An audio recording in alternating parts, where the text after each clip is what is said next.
My name is Melinda, and at 32, I never imagined I'd be standing in my father's office holding the ownership papers to his company. The look on his face as he realized his disappointment of a daughter now controlled his entire empire was priceless. 6 months ago, at his 65th birthday party, he humiliated me in front of 200 guests, calling me his biggest failure. But he didn't know about my secret tech startup or the venture capital firm that owed me a favor. Before I share how I went from family disappointment to CEO of my father's company, I'd love to know where you're watching from today. If you've ever been underestimated by family, hit that like button and subscribe for more stories of sweet revenge. Trust me, this journey from humiliation to triumph will show you that sometimes the best response to being called a failure is massive success. Let's dive into that infamous birthday party that started it all. The country club sparkled with golden lights that evening, each table decorated with fresh orchids and crystal centerpieces that probably cost more than most people's monthly salary. I smoothed down my designer dress one more time before entering the grand ballroom carrying a gift box containing a rare whiskey collection I'd spent 3 months tracking down. This was supposed to be different. After 3 years of building my own path, I thought maybe tonight my father would finally see me as more than just his disappointing daughter.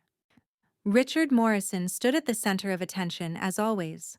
At 65, my father commanded every room he entered. His silver hair perfectly styled his custom suit impeccable.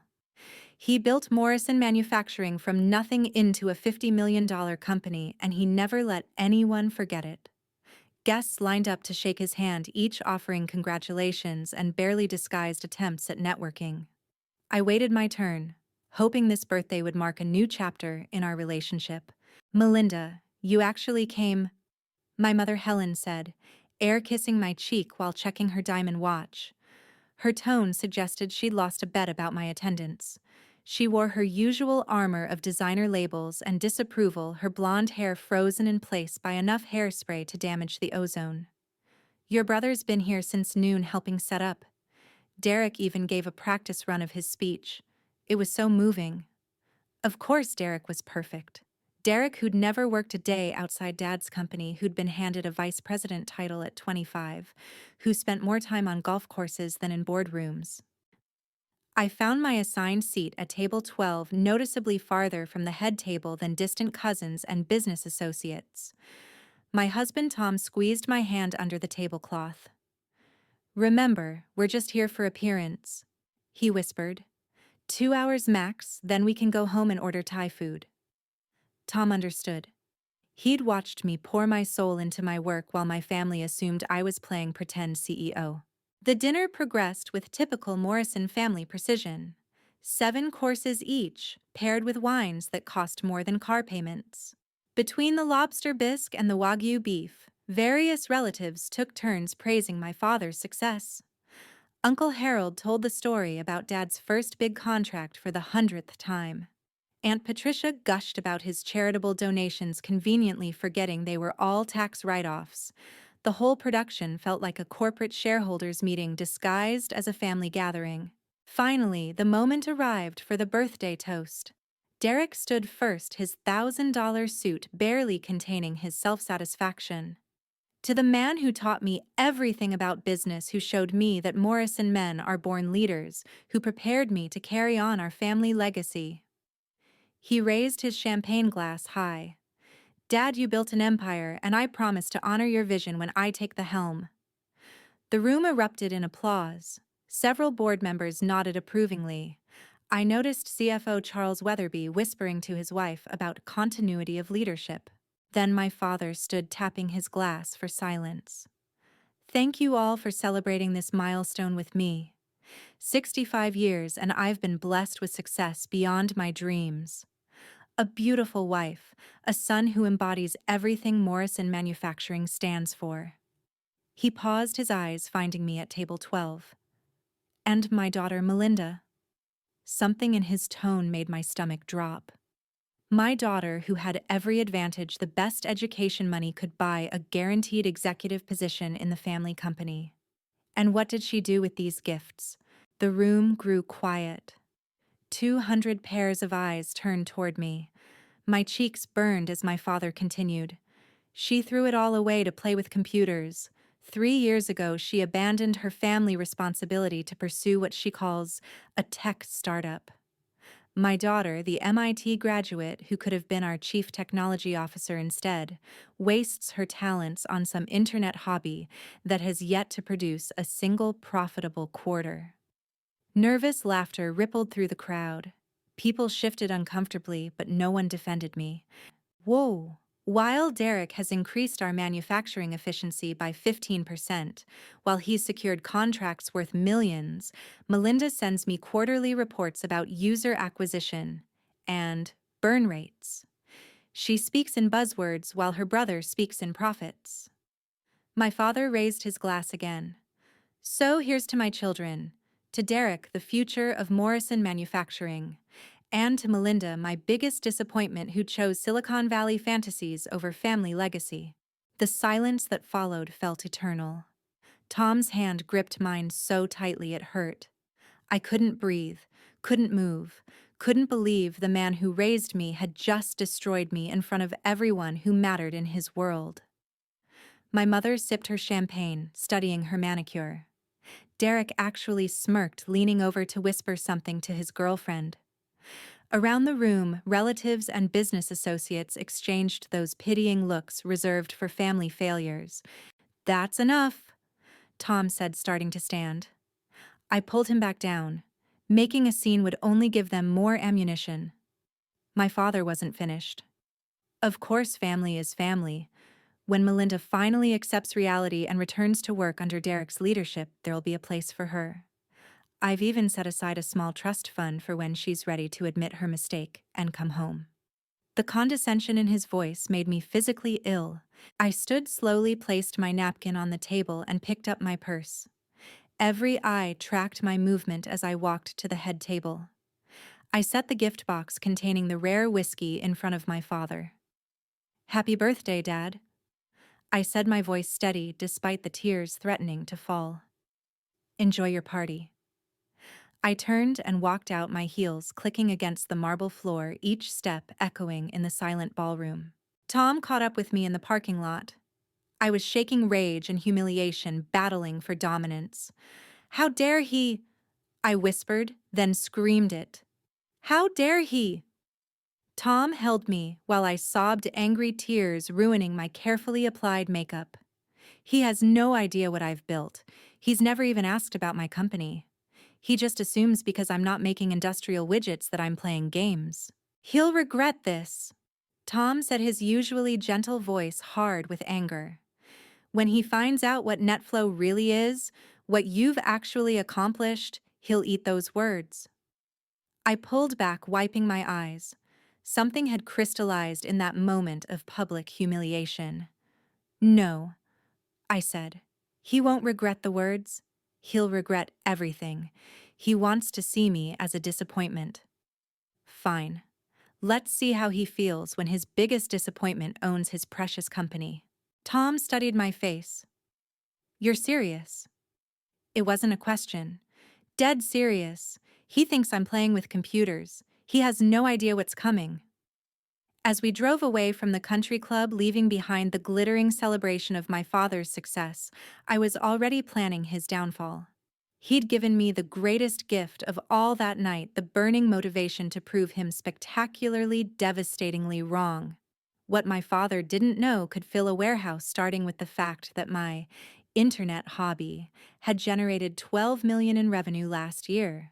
NetFlow wasn't just another tech startup burning through venture capital while chasing unicorn dreams. We'd built something revolutionary, an AI-powered logistics platform that could optimize supply chains in real time, reducing costs by up to 30% while improving delivery times. Fortune 500 companies were lining up to implement our solutions, and we'd been profitable since year 2. I'd kept it all secret from my family, and now I understood why my instincts had been right. 3 years ago, when I left Morrison Manufacturing, I told them I was starting a small consulting firm. The lie came easily because I knew my father would try to sabotage anything that threatened his vision of me working under Derek. So I built NetFlow in stealth mode, using my maiden name for all business dealings, keeping our success out of the press, releases my parents might read. The morning after the birthday disaster, I sat in my real office, not the converted garage my mother imagined, but a sleek space in downtown's tech district. 23 employees worked here, brilliant minds I'd recruited from Google, Amazon, and Microsoft. My CFO Janet Chen knocked and entered with our latest financial reports. "Rough weekend?" she asked, noticing my puffy eyes despite carefully applied concealer. "Family drama," I said. "Nothing that affects business." Janet spread the reports across my desk. "Tesla wants to expand our contract. They're impressed with how we streamlined their battery supply chain. That's another 8 million annually if we can scale up." I smiled for the first time since the party. "Tell them yes, we're ready." She made notes on her tablet. Also, that acquisition offer from Logitech came in. They're offering 45 million for NetFlow.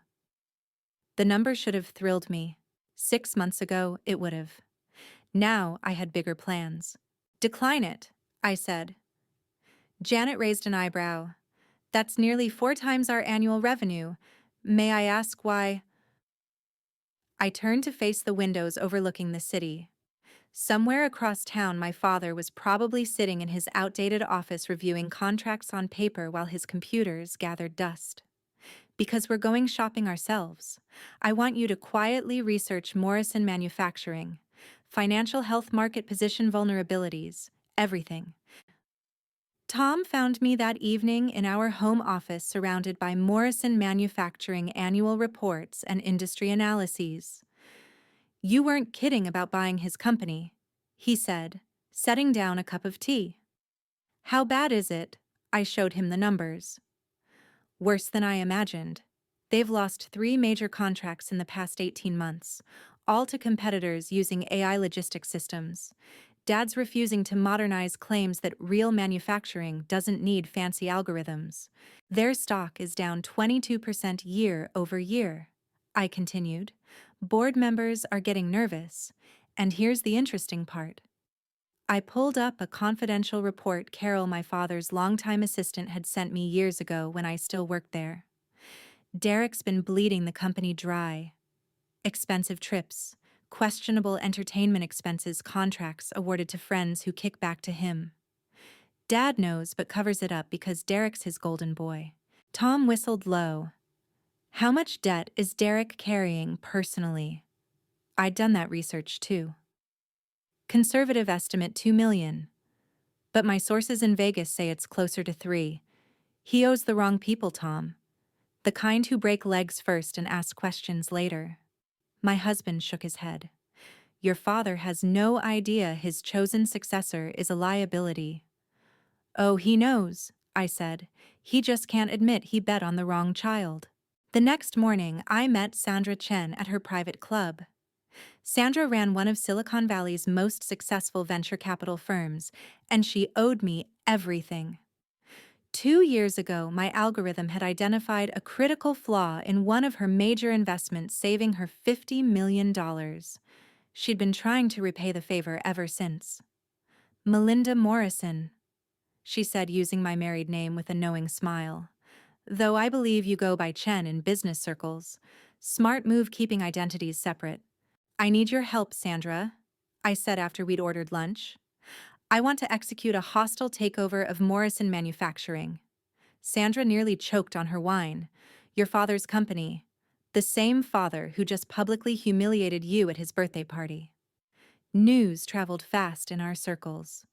"Especially because of that," I confirmed. "But this isn't just about revenge. It's a good business move. Morrison Manufacturing has solid bones, but terrible management. With NetFlow's technology integrated into their operations, we could triple their value in 2 years." Sandra studied me carefully. "What do you need?" "Capital, but more importantly, discretion. I want to use shell companies, make it impossible to trace back to me until it's too late. Can your network handle that?" She smiled like a shark scenting blood. "Darling, I've been taking down overconfident men since before you were born. Your father won't know what hit him. How much of the company do you want? Controlling interest, 51% minimum. I slid a folder across the table. Here's my analysis. At current stock prices, we need roughly 30 million to guarantee control. I can put in 10 from NetFlow's reserves. Can you arrange the rest? Sandra flipped through my carefully prepared documents. The numbers work. Your father's been coasting on reputation while the company stagnates. Classic case of founder's syndrome. When do we start? Immediately. But Sandra, there's one condition. When this is over, when I'm sitting in his chair, I want him to know it was me.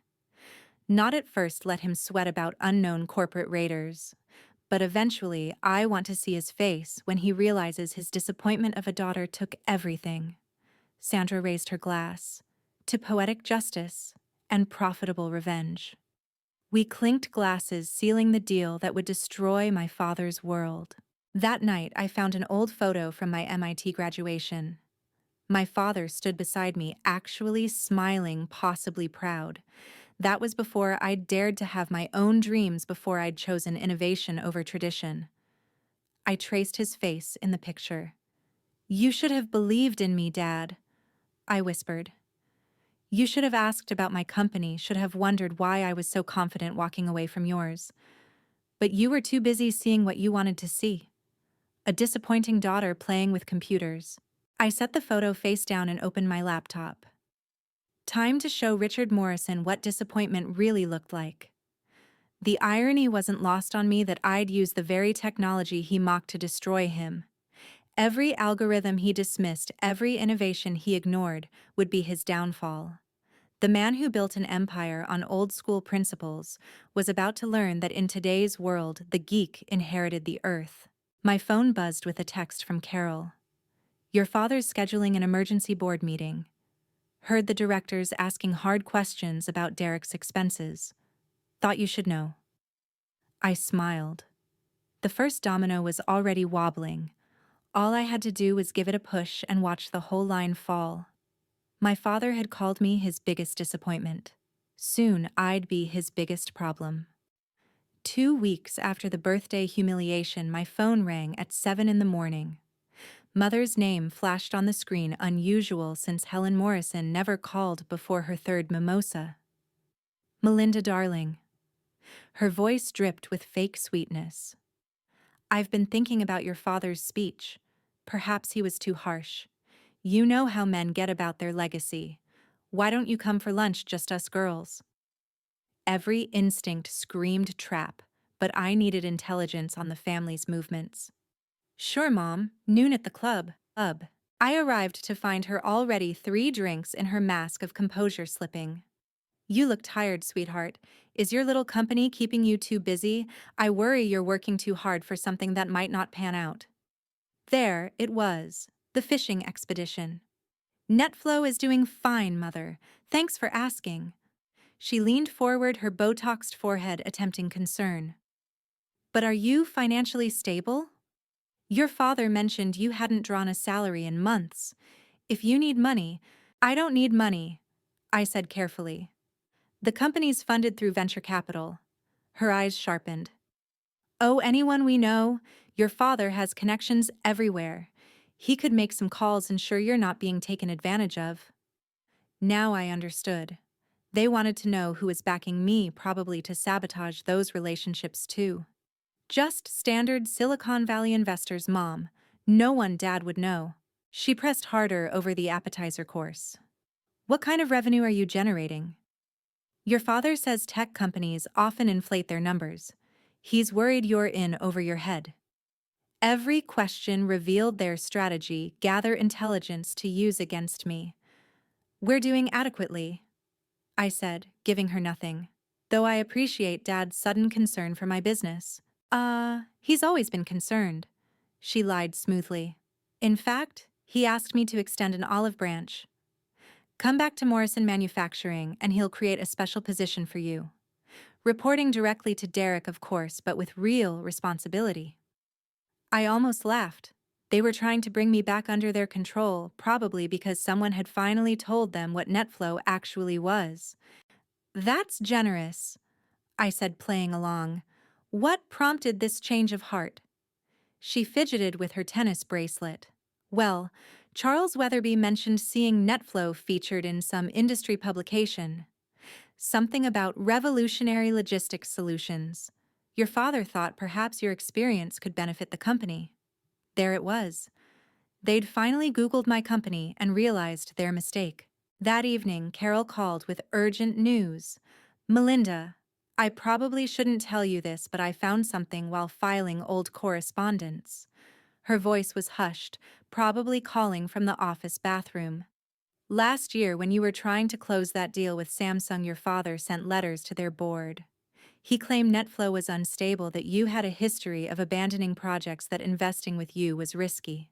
My hands shook with rage. He sabotaged my Samsung deal. That contract would have accelerated our growth by 2 years. It gets worse, Carol continued. Derek hired someone to infiltrate your company 6 months ago, a programmer named Kyle Brennan. Ring any bells? My blood ran cold. Kyle had worked on our core algorithm before suddenly quitting, claiming family emergencies. We caught him copying code, I said slowly. But he left before we could prove anything. Carol's voice dropped lower. He's been meeting with Derek weekly. They're trying to replicate your logistics platform. Your father approved a black budget for the project. They call it Operation Prodigal, as in the prodigal daughter, who'll come crawling back when they destroy her company. I hung up and immediately called my lawyer cousin Marie. She answered on the second ring. I was wondering when you'd call, she said. Uncle Richard's been busy. Did you know he's trying to dilute your inheritance shares? This was news to me. What shares? He disowned me metaphorically years ago. Marie's laugh was bitter. Legally, you still own 5% of Morrison Manufacturing, inherited from Grandpa Morrison's trust. It's been sitting dormant, but with the company's current valuations, it's worth about $2.5 million. Uncle Richard filed paperwork to redistribute those shares to Derek for administrative efficiency. Can he do that? I asked, already knowing the answer. Not without your signature. But here's the interesting part. He's trying to claim you're mentally incompetent, that your obsession with your failing company proves you can't handle financial decisions. He's got Dr. Phillips, his golf buddy psychiatrist, ready to testify that entrepreneurial delusions run in the Morrison family. The betrayals kept compounding. My own parents were trying to have me declared mentally unfit to steal my inheritance. They'd attempted to destroy my business through sabotage and corporate espionage, and they wondered why I'd walked away from their toxic dynasty. Marie, I need you to block that incompetency claim. Can you handle it? Already on it, she assured me. I'm so tired of how Uncle Richard treats the women in this family. Did you know he tried the same thing with Aunt Catherine when she wanted to start her own business 20 years ago? I hadn't known that, but it fit the pattern. Any woman who dared dream beyond being decorative accessories to Morrison men faced destruction. There's more, Marie continued. I have a friend at the country club who overheard Derek bragging about hiring a hacker. Apparently, they're planning to launch a cyber attack on NetFlow, make it look like your security is compromised, then swoop in as saviors to buy you out for pennies. When? I demanded. Next month, during your big presentation to Ford Motors. They figure if your system crashes during a major demo, you'll be ruined. I smiled grimly. They thought they were playing chess while I was playing checkers. They had no idea I'd already moved beyond their petty corporate sabotage into full-scale acquisition warfare. That weekend, I met with William Hart, a Morrison Manufacturing board member who'd always been fair to me. Melinda. He greeted me at the discreet downtown restaurant. I was disgusted by your father's behavior at his party. Several board members were. This was unexpected. Yet no one said anything. I pointed out. He had the grace to look ashamed. Your father carries a lot of weight, but that weight is becoming a problem. Derek's expenses, the lost contracts, the resistance to modernization. Some of us are questioning leadership. Hypothetically, I said carefully, if someone were to acquire significant shares in Morrison Manufacturing, would the board support new leadership William studied me over his coffee. Hypothetically, if that someone had a proven track record of innovation and could demonstrate a clear path to profitability, yes, several board members would welcome fresh blood. Your father's old guard is dying out literally. 3 board seats are opening up next year due to retirements. I filed that information away. One more thing, William. My mother mentioned Dad's health. Is there something I should know? He hesitated, then nodded. The stress is getting to him. His doctor recommended reducing his workload, but Richard refuses. He's convinced Derek isn't ready to take over, despite grooming him for 20 years. The irony is thick, considering. He trailed off, but I understood.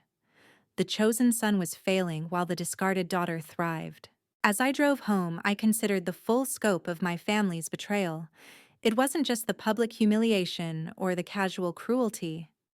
They'd actively worked to destroy me to force me back under their control. My father saw me not as a daughter, but as a possession, something to be managed and manipulated. My mother enabled him playing the concerned parent while gathering intelligence for their schemes. And Derek, my brother, who'd once built sandcastles with me, was stealing my life's work. But their biggest mistake was underestimating me. They saw a disappointing daughter playing with computers. They couldn't conceive that I'd built something more valuable than their declining manufacturing empire. They thought their old boy network and dirty tricks would break me. Instead, they'd forged me into something harder, smarter, and infinitely more dangerous, a woman with nothing left to lose and everything to gain. I called Sandra that night. Move up the timeline, I said. They're planning cyber attacks and legal maneuvers. I want to own 31% before they know what's happening. Sandra's laugh was delighted. I love when the prey thinks it's the predator. Don't worry, darling. By the time your family realizes you're the threat, it'll be far too late to stop you. Sandra Chen worked with the efficiency of a Swiss watch, setting up our acquisition structure within days. 3 shell companies, she explained, spreading documents across her conference table. Cascade Innovations, Phoenix Holdings, and Meridian Capital, each registered in different states, all leading back to a parent company in Delaware. Your name appears nowhere, just numbered accounts and legal entities. The beauty is, she continued, we're using the same tactics your father used to build his empire. Shell companies buying shares, hidden ownership, strategic timing. He'll recognize the playbook, but won't see the player. I signed where she indicated, each signature another nail in my father's coffin. How fast can we move? Morrison Manufacturing trades at $32 per share. We start buying tomorrow, small chunks to avoid triggering SEC notifications. Target is 9.7 million shares for 31% ownership. The next morning, I watched Morrison Manufacturing's stock ticker while Sandra's traders went to work. 1,000 shares here, 5,000 there, spread across dozens of brokerages.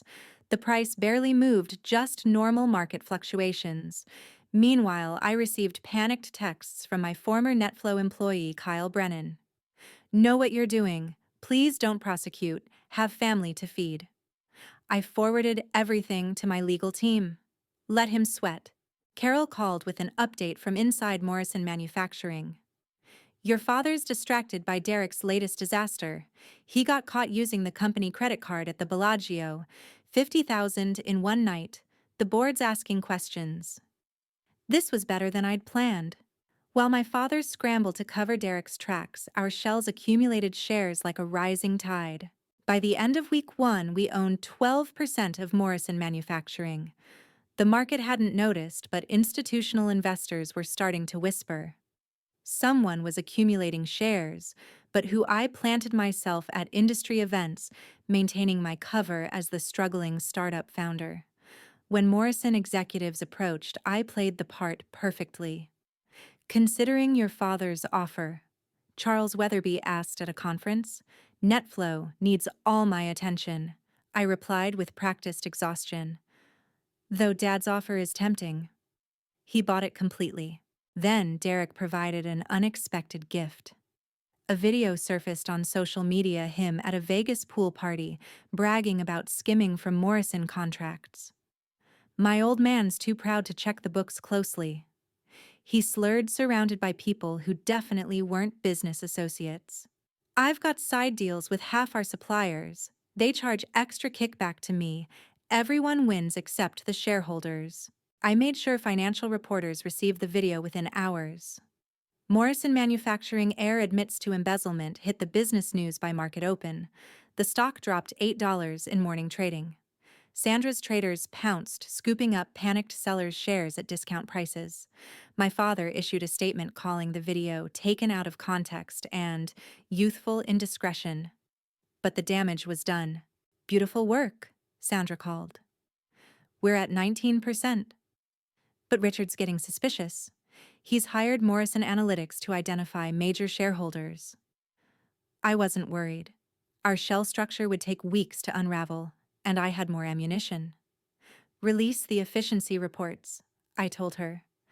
The ones comparing Morrison's logistics costs to industry standards. NetFlow had compiled devastating data showing Morrison Manufacturing spent 40% more on supply chain management than modernized competitors. When those reports hit industry publications anonymous but accurate, another wave of selling hit the stock. Board members started calling emergency sessions. William Hart texted me privately, "The old guard is crumbling, keep pushing." My mother attempted another intervention, this time bringing my Aunt Patricia as backup. They ambushed me at my favorite coffee shop, their designer handbags like weapons on the small table. "You're destroying your father," Mother accused, abandoning all pretense. "This stock manipulation, these planted stories. We know it's you." I sipped my latte calmly. "I have no idea what you're talking about. I'm too busy with my internet hobby, remember?" "Don't play dumb," Aunt Patricia snapped. "Richard's private investigator traced unusual trading patterns. Someone's targeting Morrison Manufacturing, and you're the only one with motive." I pulled out my phone, showing them NetFlow's packed calendar. "I'm pitching Ford tomorrow, Amazon next week, and Tesla wants to expand our contract. When would I have time to orchestrate whatever conspiracy you're imagining?" They left frustrated, but not before Mother delivered a parting shot. "When you fail, and you will fail, don't come crying to family." I watched them storm out, their Louboutins clicking angrily on tile. If only they knew I'd already succeeded beyond their wildest nightmares.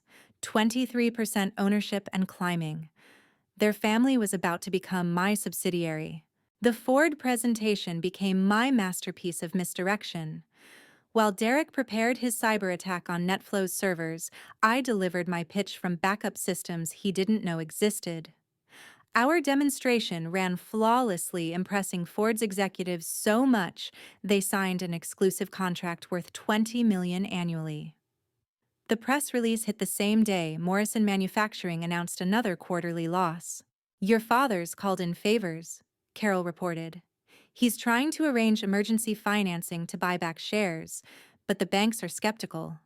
Morrison's debt-to-equity ratio is frightening them." Of course it was. Derek's gambling and embezzlement had drained cash reserves while my father covered it up. Now they needed money just as credit markets tightened. Sandra accelerated our buying program. 27%, she announced during our weekly call.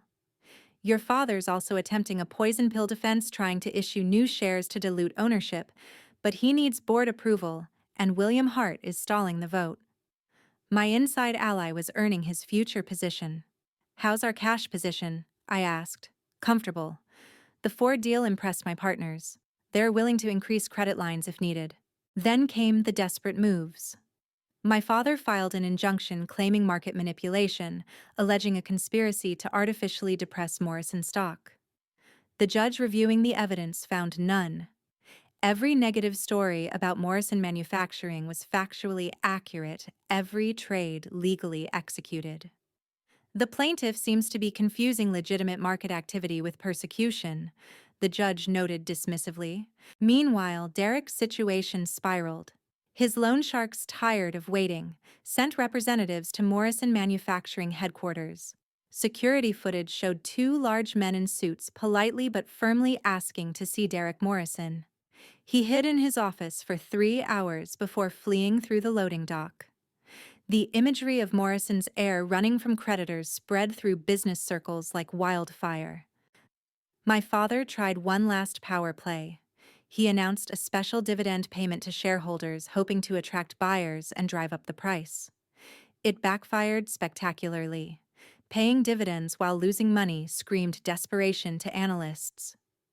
Morrison Manufacturing, a dynasty in decline, read one brutal headline. The stock hit a 5-year low. We crossed 30% ownership that afternoon. Carol met me secretly at a park handing over a flash drive. Board meeting minutes from last night. Your father lost it completely. Screamed at directors, accused them of disloyalty, threatened to fire everyone. William Hart called for a vote of no confidence. It failed, but barely. 3 more percentage points and you'll have enough shares to call a special shareholder meeting. That night, I stood in Netflow's offices looking at the city lights. Somewhere out there, my father was probably in his study trying to understand how his empire was slipping away. He'd spent so long looking down on me, he never thought to look behind him. The disappointing daughter he'd dismissed had become the corporate raider he feared. Tom found me there at midnight. You should sleep, he said gently. Big day tomorrow. He was right. Tomorrow we'd cross 31% ownership. Tomorrow I'd officially become Morrison Manufacturing's largest shareholder. Tomorrow the hostile takeover would transition from secret assault to open warfare. He still doesn't know it's me, I said quietly. Sandra's sources say he suspects tech competitors, maybe Chinese investors, even Derek's loan sharks. But not me. Never me. Tom wrapped his arms around me. That's what will hurt him most. Finding out his disappointment became his downfall. I leaned into his warmth. Good. I want him to feel every ounce of humiliation he gave me, multiplied by market forces. The morning Morrison Manufacturing's emergency board meeting convened, I owned 31% of my father's company. Sandra called with the final tally as directors filed into the boardroom.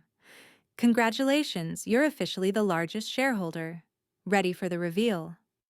Not yet, I said, watching the live stream from a friendly director. Let him sweat first. My father looked haggard, his usually perfect appearance cracking under pressure. Gentlemen, ladies, we're under attack by corporate raiders. Someone has systematically targeted our stock-manipulated media coverage and acquired dangerous levels of ownership. Charles Weatherby interrupted. Richard, with all due respect, our problems predate this acquisition. Derek's embezzlement, lost contracts, failure to modernize. Perhaps this takeover attempt is a symptom, not the cause. Whose side are you on? My father snarled, abandoning his usual polish. We need unity against external threats, not internal dissension. William Hart cleared his throat. Speaking of external threats, can you explain why our largest shareholder remains anonymous? SEC filings show shell companies, but who controls them? We're investigating, my father said through gritted teeth. Private investigators, forensic accountants, everyone's working on it. These shells are registered in Delaware accounts and New York traders in California. Whoever's doing this has resources and sophistication. My money's on Chen Industries, or those vultures at Apex Holdings. Derek stumbled into the meeting late, his suit wrinkled, bruises visible on his neck. The loan sharks had found him again, apparently. Dad, we have bigger problems, he announced, ignoring board protocols. They want $3 million by Friday, or they're coming after company assets. They say I pledged my shares as collateral. The board erupted. Several directors demanded Derek's immediate resignation.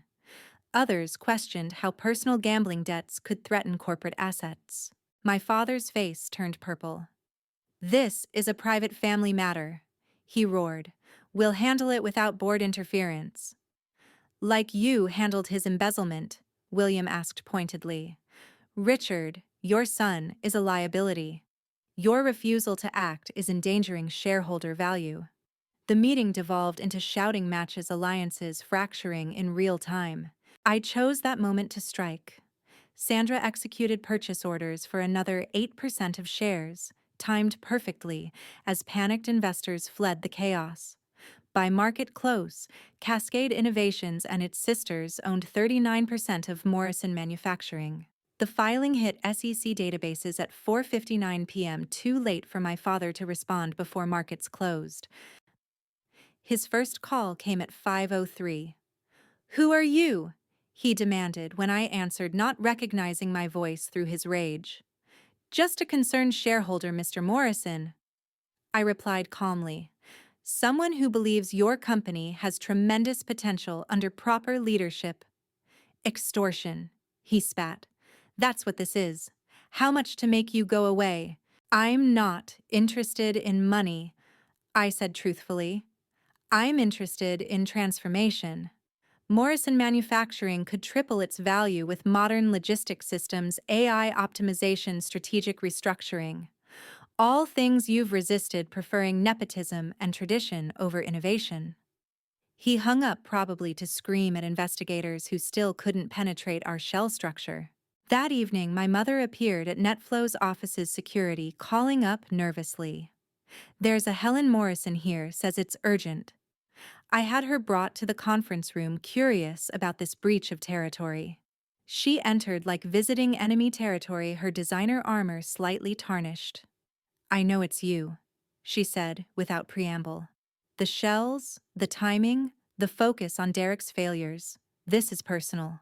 "Business is always personal for the Morrison family," I replied. "Dad taught me that when he tried to sabotage my Samsung deal. Or did you think I'd never find out?" She had the grace to flinch.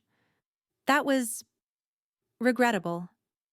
But destroying the family company won't heal those wounds. You're hurting innocent employees, shareholders who trusted us." "Trusted you?" I laughed bitterly. Like I trusted my parents not to declare me mentally incompetent to steal my inheritance. "Oh yes. Marie told me about that scheme. Very creative mother. Entrepreneurial delusions, really." She shifted uncomfortably. "Your father felt you were making poor decisions, that's all. The tech bubble could burst any day." I pulled up NetFlow's contracts on the conference screen. Ford, Tesla, Amazon, DHL, Samsung, despite Dad's interference. Combined annual revenue of $48 million with 90% margins. Still think I'm delusional? Her face went pale seeing the numbers. "You built this." "But Richard said," Derek reported, "that I was failing. Playing pretend, bleeding venture capital." I finished. "They believed their own lies. Fatal mistake in business." She tried emotional manipulation next, tears threatening her mascara. "You're still my daughter.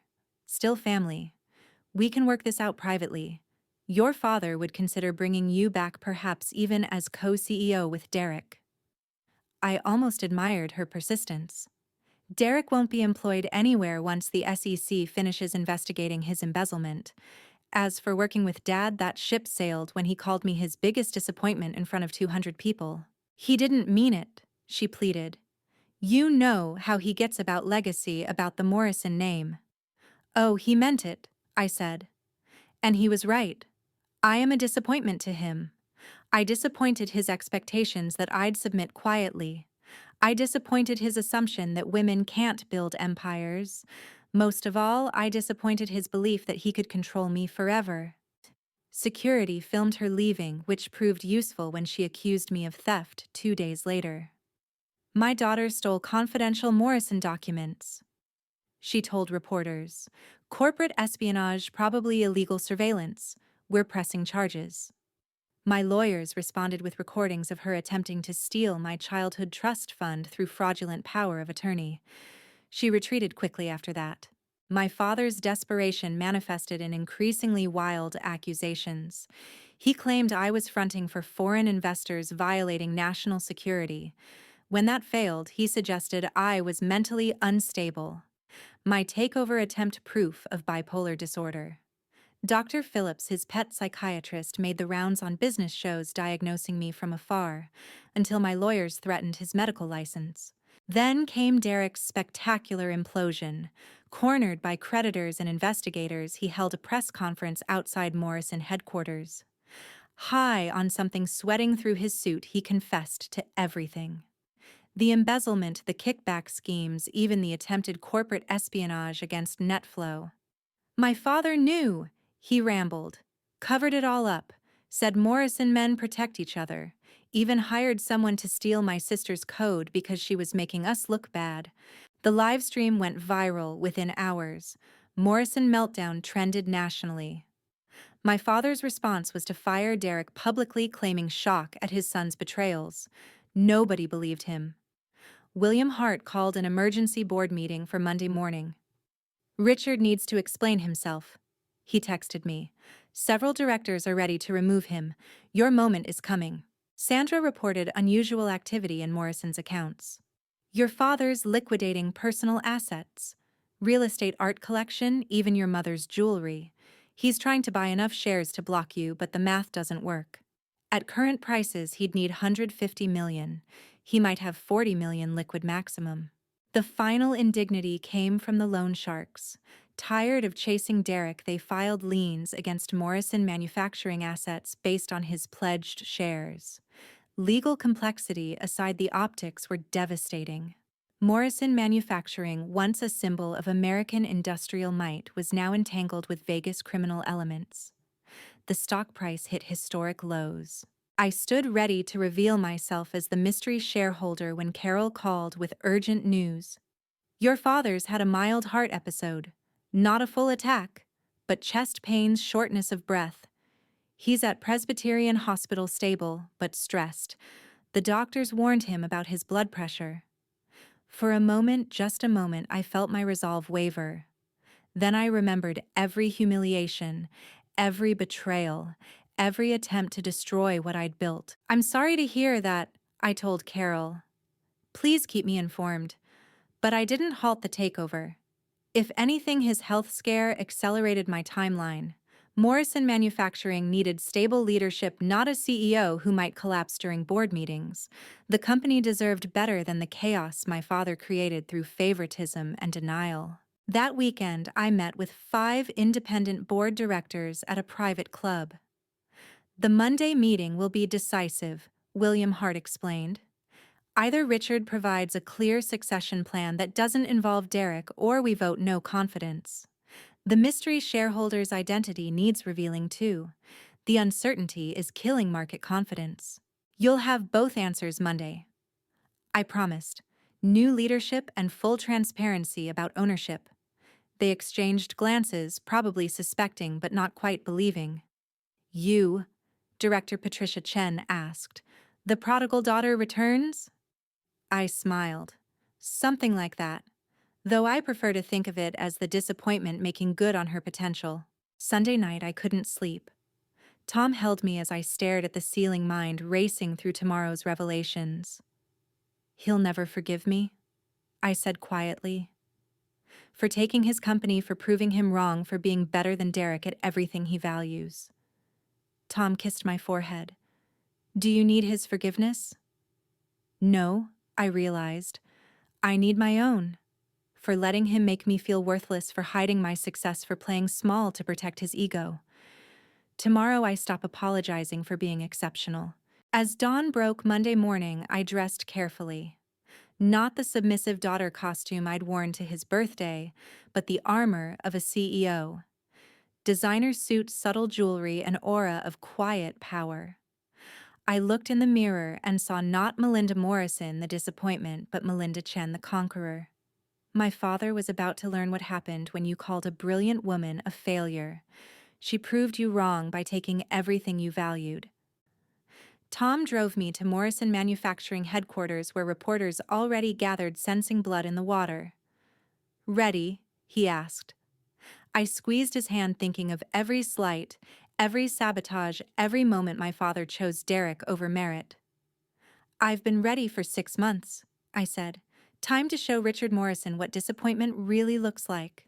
The boardroom at Morrison Manufacturing hadn't seen drama like this since Grandpa Morrison fought off a takeover in 1987. I entered through the main doors, not the side entrance I'd used as an employee, my heels clicking authority with each step. Reporters shouted questions. I ignored my lawyers flanking me like an honor guard. The security guard, old Marcus, who'd known me since childhood, did a double take. "Miss Melinda, you're the mystery shareholder." "Hello, Marcus," I said warmly. "Good to be back. Though, it's Mrs. Chen now." He buzzed me through, still staring. The executive elevator ride felt like ascending to destiny. 32 floors of my father's empire soon to be reorganized under my vision. When the doors opened, the chaos was palpable. Directors clustered in nervous groups, assistants scurried with documents, and, somewhere, my father's voice boomed through his office door. William Hart intercepted me. "Melinda, thank God. Your father's refusing to start the meeting until the mystery shareholder reveals themselves. He's convinced it's Chen Industries making a power play." I smiled. Well, he's half right about the Chen part. "Shall we begin?" The boardroom filled quickly. My father sat at the head of the table, his usual seat. Though he looked diminished, the heart episode had aged him 5 years in 5 days. His silver hair seemed brittle, his commanding presence flickered like a dying bulb. My mother sat beside him, her perfectly manicured nails tapping nervous rhythms. They didn't notice me initially, too focused on the door waiting for their corporate raider. "Ladies and gentlemen," William Hart called order.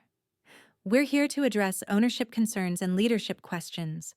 First, the individual controlling 39% of Morrison Manufacturing has requested to address the board." My father leaned forward. "Finally. Show yourself, coward." I stood from my seat along the wall. "Hello, Dad." The silence that followed was absolute. My father's face went through a masterpiece of emotions, confusion, disbelief, rage, and finally a dawning horror. My mother gasped, hand flying to her throat. Several board members who hadn't suspected exchanged stunned looks. Derek wasn't present, probably in federal custody or hiding from loan sharks. Impossible," my father whispered. "You don't have the resources. Your little company—" "Net flow," I corrected, walking to the presentation screen. "Annual revenue 48 million, profit margins 90%, contracts with 30% of the Fortune 500. Turns out my internet hobby was quite lucrative. Lucrative enough to buy 39% of Morrison Manufacturing at depression prices." I clicked through slides showing the shell company structure, the systematic acquisition, the timeline, matching every family betrayal with stock purchases. Cascade Innovations, Phoenix Holdings, Meridian Capital. All me. Every share bought with money earned from the company. You mocked the technology. You dismissed the daughter you called a disappointment. "This is illegal," he sputtered. "Market manipulation, insider trading, corporate espionage." I laughed. "Everything was executed perfectly legally. Public information, standard market operations, SEC filings, all proper and timely. You should know you taught me the playbook. I just played it better." My mother found her voice. "You're destroying your family, your own blood. How can you stand there and smile?" I turned to her. "The same way you smiled while helping Dad sabotage my Samsung deal. The same way you gathered intelligence on my company while pretending maternal concern. The same way you tried to steal my trust fund. Family loyalty is a knife that cuts both ways, Mother." Charles Weatherby raised his hand. "Ms. Chen, what are your intentions regarding Morrison Manufacturing?" I returned to my presentation.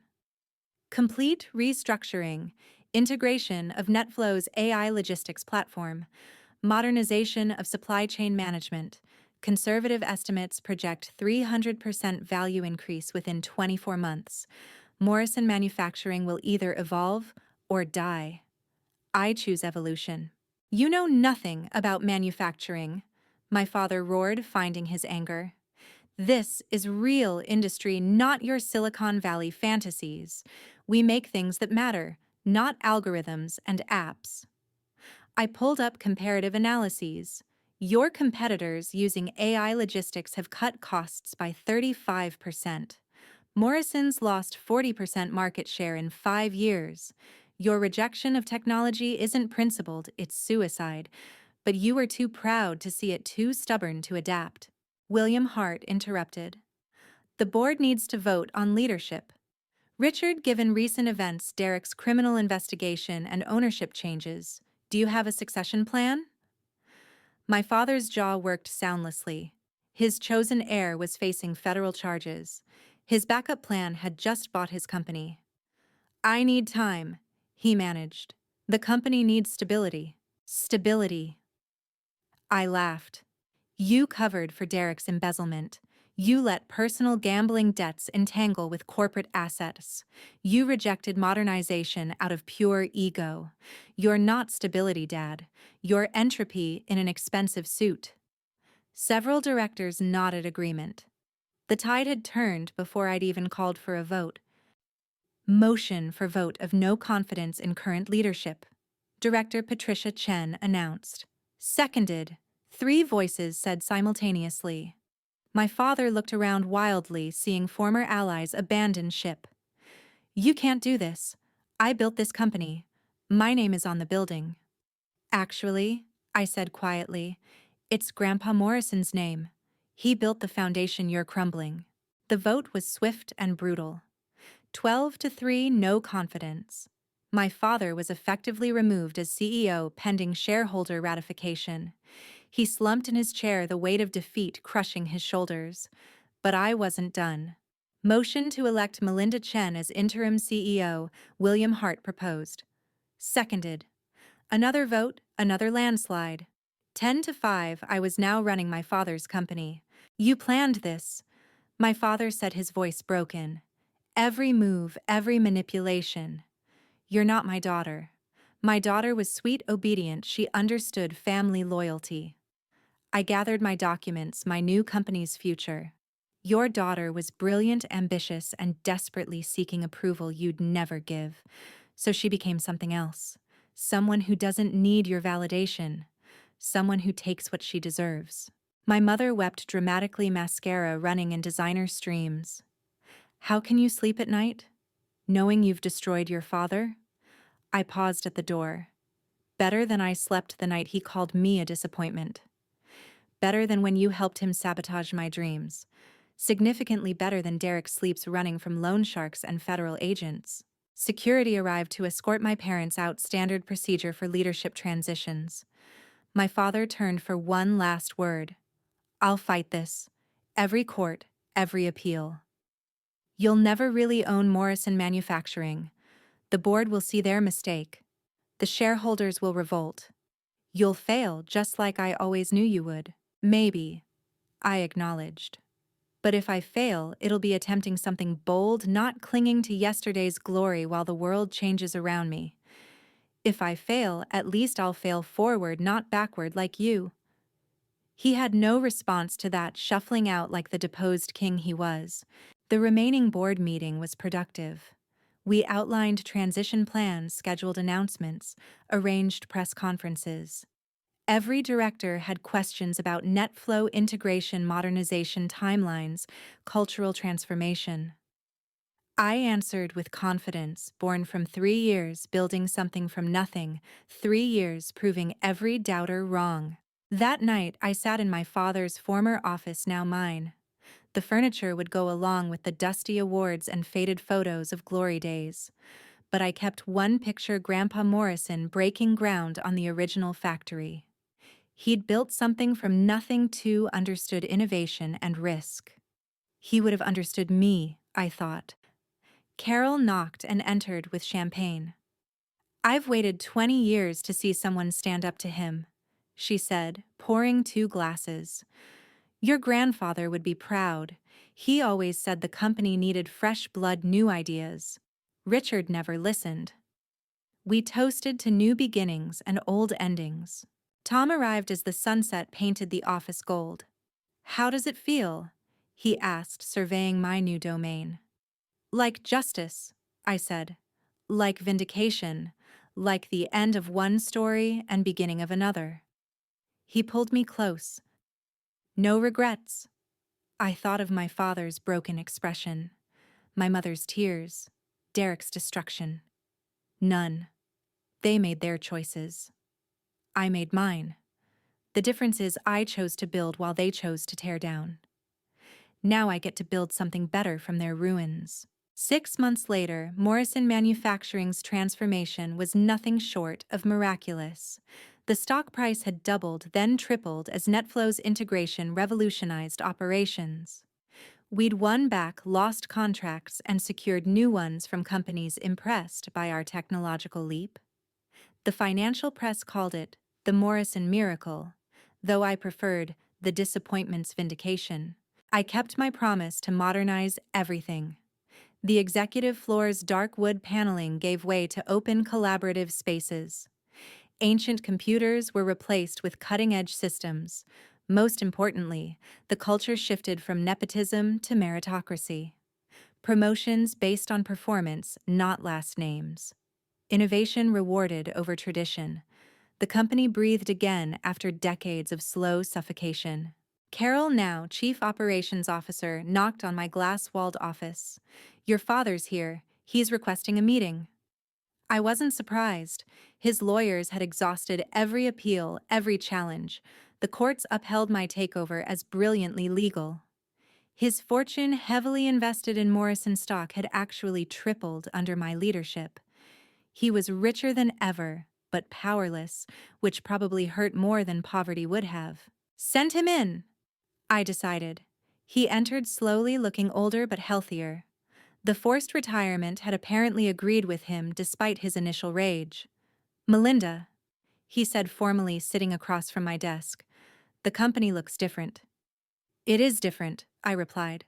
"Profitable, innovative, growing. Everything it wasn't under your leadership." He absorbed that without flinching. "Progress." "I came to ask for a job." I raised an eyebrow. A job Richard Morrison working for his disappointment daughter. He had the grace to wince. "I deserve that. I deserve worse. But I'm 70 years old and I finally understand what I missed. You were never the disappointment. I was. I disappointed you, failed as a father, let pride blind me to your brilliance." This sounds like a 12-step program speech, I observed. "It is, actually. I've been seeing a therapist. Dr. Martinez, not Phillips. A real one who doesn't owe me golf favors. She helped me understand my patterns, how I perpetuated my own father's mistakes, how I nearly destroyed my family's legacy through ego and favoritism. The admission probably cost him more than losing the company." "Oh, what kind of job?"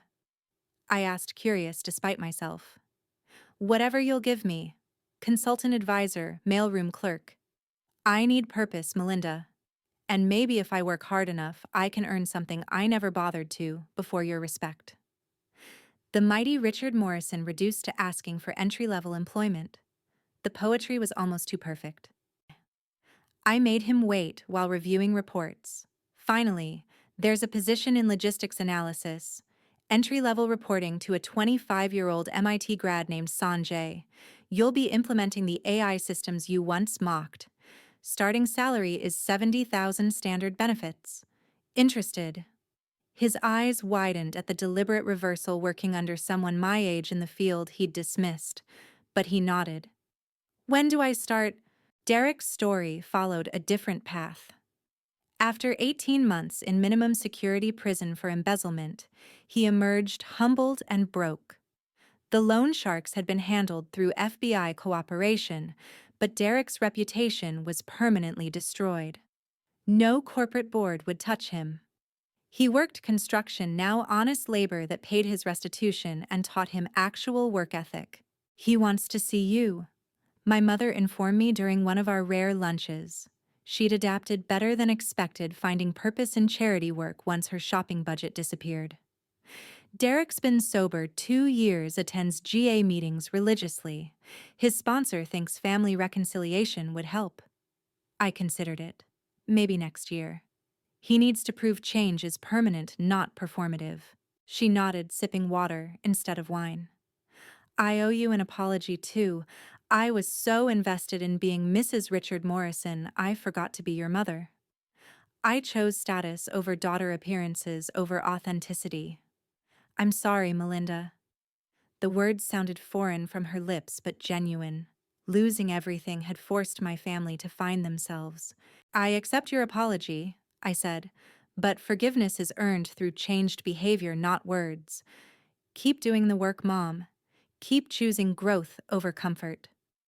She agreed, and we ate in companionable silence. Not the mother-daughter relationship I'd dreamed of, but more honest than anything we'd had before. The biggest surprise came from William Hart, who'd become chairman of the board. "You've exceeded every projection," he said during our quarterly review. "But I'm curious about your next moves. Morrison Manufacturing is thriving, NetFlow's fully integrated. What challenges remain?" I smiled, pulling up my 5-year plan.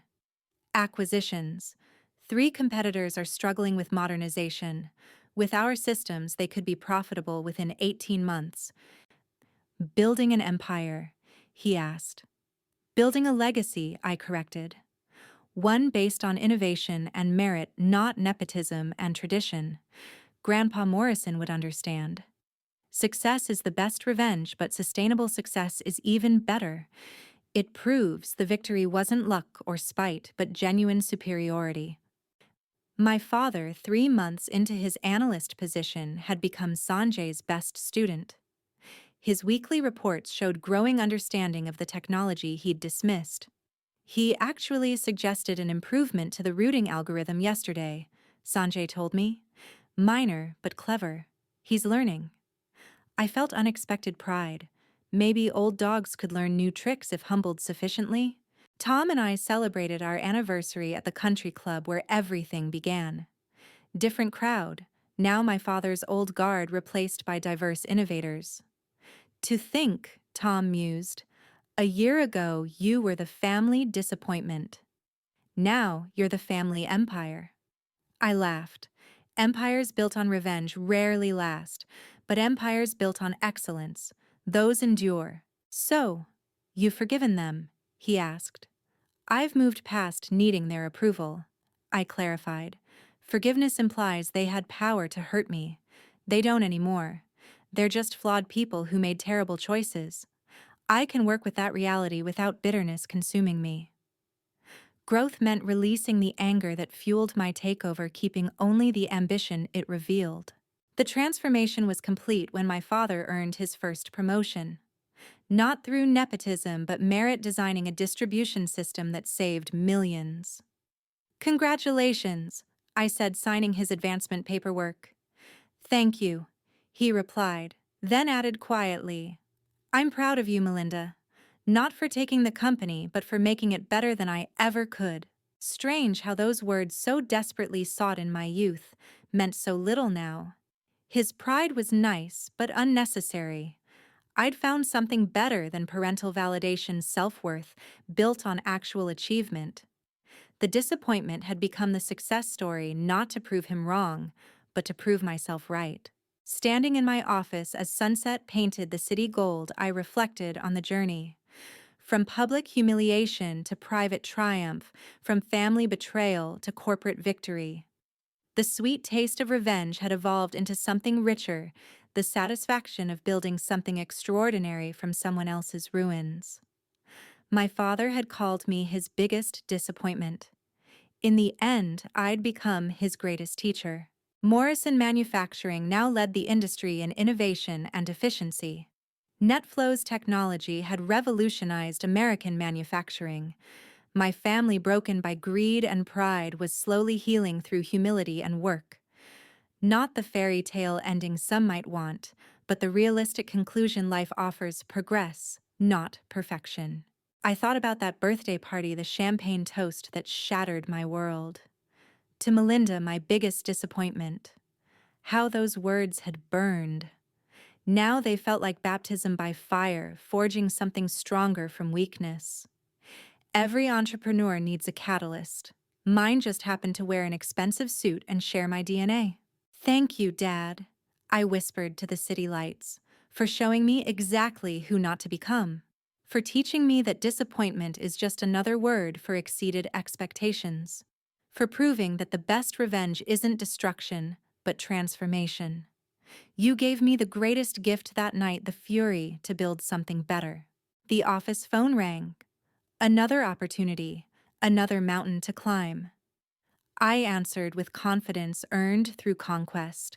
Melinda Chen, CEO of Morrison Manufacturing. How can we innovate for you today? The disappointment had become the dynasty. The internet hobby had eaten the industrial giant. The daughter dismissed had rescued the company that dismissed her. Sometimes the best revenge truly is massive success.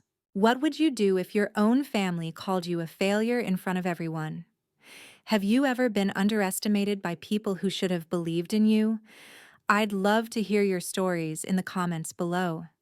If this story of turning humiliation into triumph resonated with you, please hit that like button and subscribe for more tales of underdogs who became champions. Share this with someone who needs to hear that their current disappointment might be tomorrow's victory. Remember, the people who doubt you today might be working for you tomorrow.